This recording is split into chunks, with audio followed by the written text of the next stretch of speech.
Hi guys, I'm Jane. Today I'm going to be giving you technique tips on how to improve your roll up. So the roll up is an exercise that's used a lot in Pilates and it can be quite a challenge to do. I'll give you a short demo of the exercise so you know what it is I'm talking about, and I'm going to give you the full version of the roll up.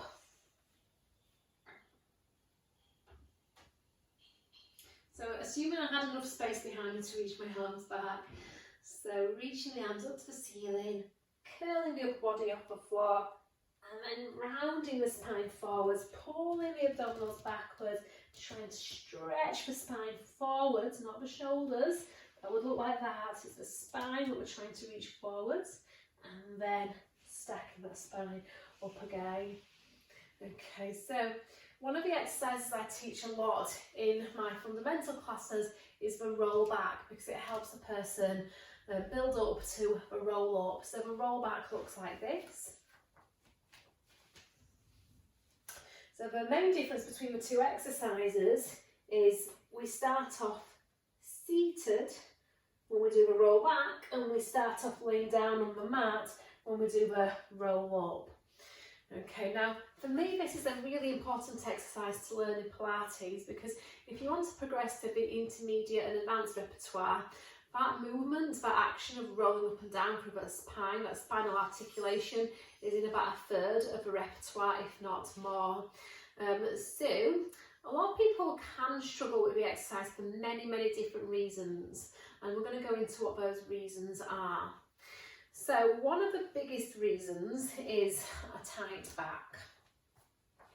So for example, you might have seen this a lot, somebody's rolling back, tilting the pelvis backwards, and then all of a sudden the spine falls down to the floor, and then on the way up a person can't roll over that tight spot, so they either roll onto the side or they rock and roll themselves. They use a bit of momentum to come up to sitting. So if you've got a tight back, often that part of your spine can lack articulation, so it struggles to be able to roll down segmentally, and that's why we get that little fall down. Or if your back is tight, it doesn't have a flexibility to reach the floor, and when your back is anchored on the floor, it just allows you to be able to really use your abdominals better. So we've got this little trick that we call the towel trick. And I find that a lot of people are quite reluctant using the towel trick because they think it's cheating, and it absolutely isn't. Over time, as you build more flexibility in your back muscles, more mobility in your spine, and more strength in your abdominals, then your towel can get smaller and smaller until eventually the strength of your abdominals will overcome your mobility and flexibility issues, so you won't need this eventually. But if you have got a tight back or that little fall down, this will really help you get to where you want to be with the movement. So you've got to identify what part of your spine wants to fall down. So if you've got a tight lower back, then the towel wants to be underneath your lower back. It might be a bit higher up though, so you've got to know your body. You've got to do this enough times to know which part of your body wants to fall down. So I'm going to curl my pelvis under, so really drawing that pubic bone up towards the belly button, slowly rolling backwards, and essentially I'm bringing the floor to my back. So by putting that towel there, my back doesn't have as far to reach to the floor, and then that allows my abdominals to really anchor my spine into that towel, into the floor essentially.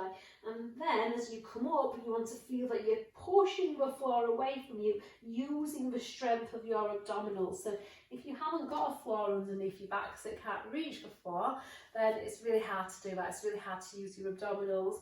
So the towel is a really good way of helping yourself improve the mobility of the spine. And you know, again, it's sometimes nice to do a spine stretch as well before you do a roll back. So for your abdominals to contract, your back muscles have to lengthen, they've got to be able to give. So if you're really tight here, the abdominals it kind of inhibits you from using your abdominals, so then your back is doing all the work. So if you're doing a roll back and all you feel is your back work all the time, so if we're rolling up and down and you don't feel it in your abs but you start to feel it more in your back, that's indicative that you need to stretch your back muscles so that you can work your abdominals more. So the exercises that I like for stretching the erector spinae muscle groups is your Pilates spine stretch forwards, so just stretching down towards your feet, and then also the cat stretch, which I've shown you in many other Pilates videos. So these are great exercises to do often before you do your roll back.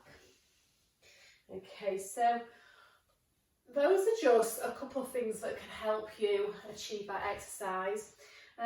Another factor to think about with regards to this exercise is the ratio of weight between your upper body and lower body. So for example, if somebody had a longer torso and shorter legs, so the legs were lighter than the weight of the torso, then what's going to happen here is, again, we might get that falling down action.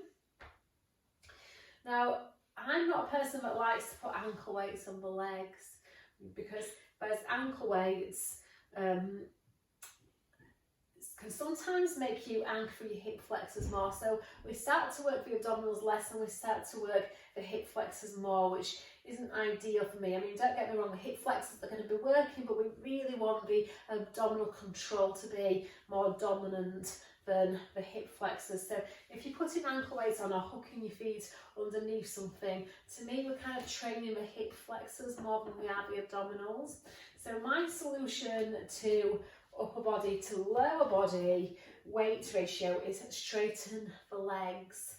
So when you straighten the legs, you want to feel kind of pushing your legs down, so you're really activating your hamstrings to anchor, and then pushing your legs away from you as you roll down from the spine. So you've got to really work hard here to reach the back of the legs down into the floor, and then as you come up, you want to do the same thing. So push your legs downwards round your spine, so really hold those abdominals to come up, and then stack the spine nice and tall at the top.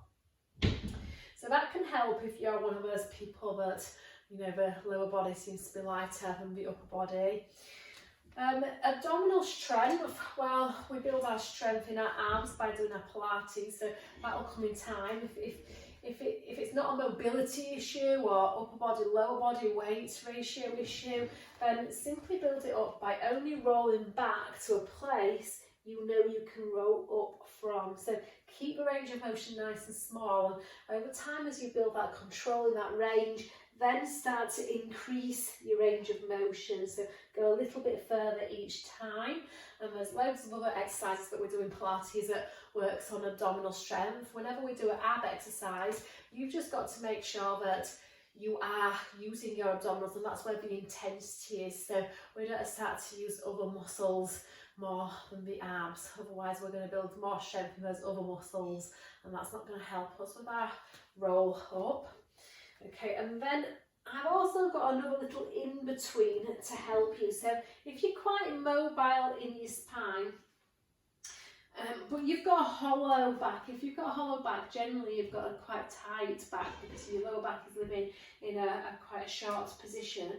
So if you've got quite a hollow back, it might be a little bit tight, or you don't identify spinal mobility as a problem, then we've got a little in-between, and that little in-between is lifting your legs up to tabletop, curling up, and then try not to use momentum, just push your legs forwards into your hands, but pull your hands into your legs, and just use your legs to assist the abdominals in coming up, and then stack the spine really tall, and then slowly roll back. As you roll back, slide your feet in, trying to keep your feet on the floor as long as you can. And again, you don't have to go all the way down, you just have to go to the place you know you can get back up from. Find that abdominal work, so lift up from the thorax and then press your legs into the hands, pull your shoulder blades down your back ribs, Try and find that controlling balance, and then lift the spine up. Okay, so hopefully I've given you tips as to how you can identify what your body needs in order to achieve that exercise. Make sure though that when practicing this, whatever you identify about your body, you're bringing it to class with you. So if you know that you need a towel to be able to roll up and down for your spine, bring the towel with you. Don't wait for the instructor to say put your towel behind your back. Do it because you know that you need it. Okay, as your practice gets better, again, make that towel less, and then, you know, see if you can do the exercise without the towel eventually.